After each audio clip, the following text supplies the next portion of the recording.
ଲକ୍ଷ୍ମୀପୁରରେ ବଜ୍ରପାତ ନେଲା ଦୁଇ ଜୀବନ। ଲକ୍ଷ୍ମୀପୁର ଥାନା ତଳ କାଇପଦର ଛକ ନିକଟ ଡାଲଖାଇ ଠାକୁରାଣୀ ମନ୍ଦିର ପାଖରେ ଆଜି ବଜ୍ରପାତ ଘଟି ଜଣେ ବ୍ୟବସାୟୀଙ୍କ ମୃତ୍ୟୁ ଘଟିଛି। ମୃତକ ଜମିର ଶେଖ୍ ପଶ୍ଚିମବଙ୍ଗର ବୀରଭୂମ ଜିଲ୍ଲା ମଲ୍ହାରପୁର ଥାନା ଅଞ୍ଚଳର ବୋଲି ଜଣାପଡ଼ିଛି। ସେ ଟିଣ ବାକ୍ସ ବ୍ୟବସାୟ କରୁଥିଲେ। ଆଜି ସାନଭାଇ ଅବଦୁଲ ରେହମନଙ୍କ ସହ ଲକ୍ଷ୍ମୀପୁରରୁ ଫେରୁଥିବା ବେଳେ ବର୍ଷାରୁ ବଞ୍ଚିବା ପାଇଁ ଗଛ ତଳେ ଆଶ୍ରୟ ନେଇଥିବା ସମୟରେ ବଜ୍ରପାତ ଘଟିଥିଲା। ଗୁରୁତର ଅବସ୍ଥାରେ ତାଙ୍କୁ ଲକ୍ଷ୍ମୀପୁର ଗୋଷ୍ଠୀ ସ୍ୱାସ୍ଥ୍ୟକେନ୍ଦ୍ରକୁ ନେଇଥିଲେ ମଧ୍ୟ ଡାକ୍ତର ମୃତ ଘୋଷଣା କରିଥିଲେ। ସେହିପରି ଡୁମୁରିପଦର ଗ୍ରାମର ଛାତ୍ର ବବ୍ଲୁ ହିକକା ମେଣ୍ଢା ଚରାଇବାକୁ ଯାଇଥିବା ବେଳେ ବଜ୍ରପାତରେ ପ୍ରାଣ ହରାଇଥିବା ଜଣାପଡ଼ିଛି। ଏନେଇ ଲକ୍ଷ୍ମୀପୁର ଥାନାରେ ଦୁଇଟି ମାମଲା ରୁଜୁ ହୋଇଥିବା ବେଳେ ଆସନ୍ତାକାଲି ବ୍ୟବଚ୍ଛେଦ କରାଯିବ ବୋଲି ପୁଲିସ ସୂଚନା ଦେଇଛି। କୋରାପୁଟରୁ ମଦନ ମୋହନ ସାହୁ, କେବିକେ ଦର୍ପଣ। আমরা গাড়িতে যাইছিলাম হ্যাঁ গাড়িতে যাইছিলাম মাছ জঙ্গলে হঠাৎ করে পানি চলে এলো।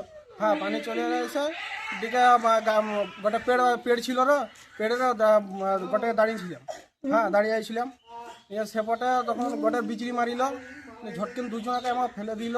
আমি বহুত চেষ্টা করিলাম নাই বাঁচাইতে পারলাম। घर मेरा कलकत्ता से तारापीठ मंदिर है ना, तारापीठ का मंदिर के पास थे। उसका नाम? हाँ उसका नाम जामिर है। आज दुर्भाग्य कथा आम गाँव गोटे स्टूडेंट पिला जो पिला गाँव छुआटा 15 वर्ष बयस कहब से हठात गाँव आंब बगीचा को जाइथिला एवं से पाखरे तांको घरर मेंढा छेली थिला।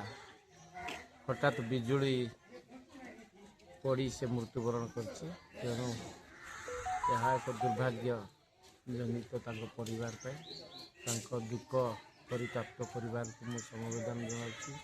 एपरि एक दुर्विपाक घटनार से मृत्युवरण करछि। तेणु एथिपाई आमे समस्त दुख प्रकाश करछु।